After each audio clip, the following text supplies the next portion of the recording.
Right, so hey everyone, and welcome back to another budget photography video. So mobiles are getting better and better at recording video. I mean, there are phones out there, including mine, the Note 20 Ultra, that can record 8K video, bearing in mind, okay, fair enough, it's not very good 8K, but 8K nonetheless. To be fair, the 4K looks a lot better than the 8K, but what are you going to do, really? 8K is 8K. It's more of a gimmick, really, than anything else. But that's not the point. So with higher-end Android phones, I've noticed that baked into the camera app itself is a sort of pro mode for videos and photos. Now, some of them have it just for photos. Some of them have it for videos and photos. And, yeah.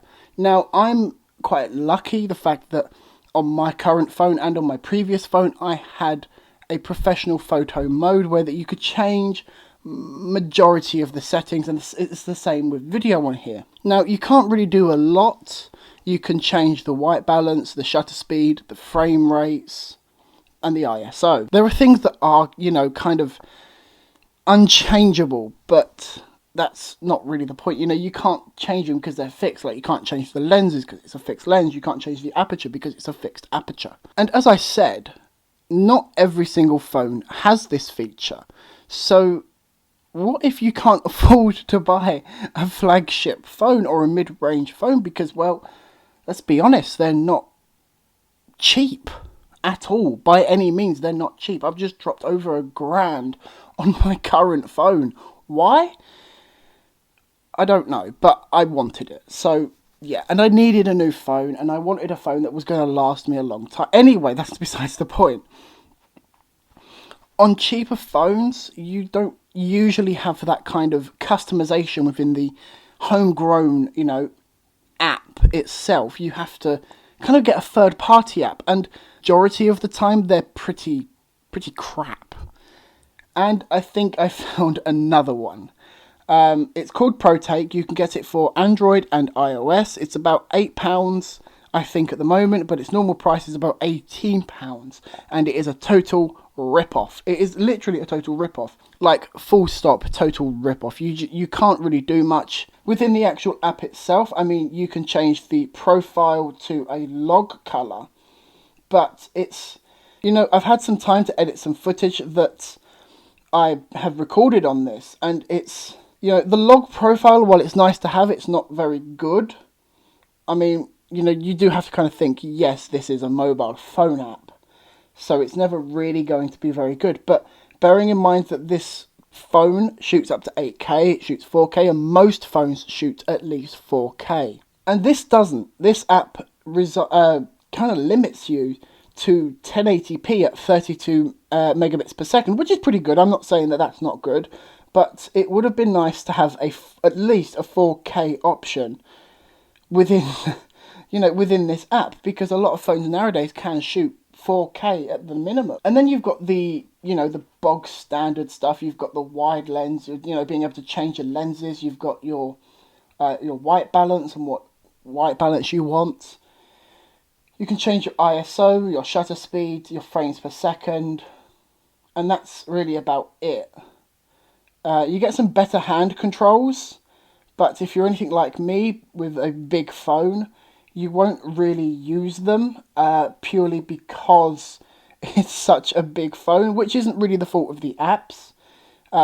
It is quite nice to actually, have these kind of zoom, focus, shutter speed, and ISO controls right at your fingertips, so that is really, really nice. But when, you've got a big phone like mine, it's a 6.9-inch screen, it's quite hard to, there's going to be a lot of jiggle, especially if you're hand holding it, which is what I think it's really designed for. And it's just not very good, if I'm quite honestly blunt about it. And neither's this app, really. This kind of thing is pretty good, I won't lie, but it feels a bit half-baked. I mean, the fact that you have got a log profile to actually work with is pretty good, I won't lie, it is pretty good, but it's not a very good log profile in my eyes. It's kind of like trying to edit this footage is kind of like trying to edit a JPEG image. It's very rubbish and not very good. you know, I've got this footage here. This is only a few seconds of my partner walking down the street, and that's about it. And this is the log profile itself. Now, it doesn't really look that bad. It looks okay. This is out of the app, and I'm quite amazed at the fact that, you know, the notoriously crappy Android hasn't, you know, kind of made it look horrible, because, you know, Androids are notoriously bad for third-party app support. If we go into the color grading here on LumaFusion, by the way, this is 32-bit 1080p. You know, we can bring in some contrast, and immediately that's kind of just the footage kind of sorted out.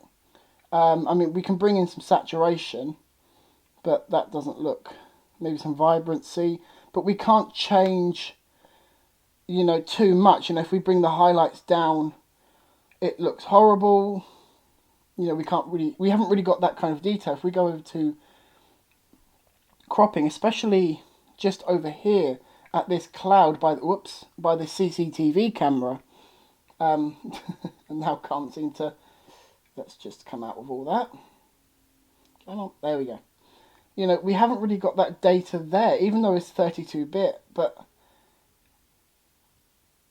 like, no, I mean, it is a cold day, so it would be more of a bluey kind of day, but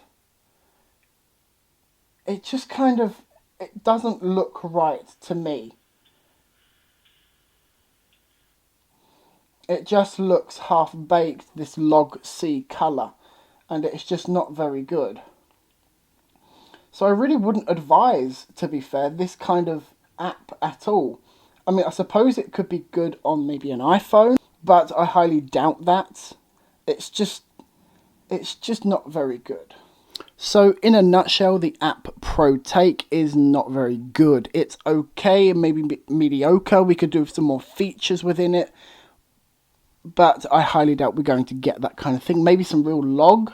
I don't think we're going to get that. So unless you really, really want this app, I would not recommend buying it. I wouldn't really give them any money if it wasn't for this kind of video that I've just made and spent God knows how much on the app as well. So, yeah. Anyway, guys, thanks for joining me in this video, and I'll see you in the next one.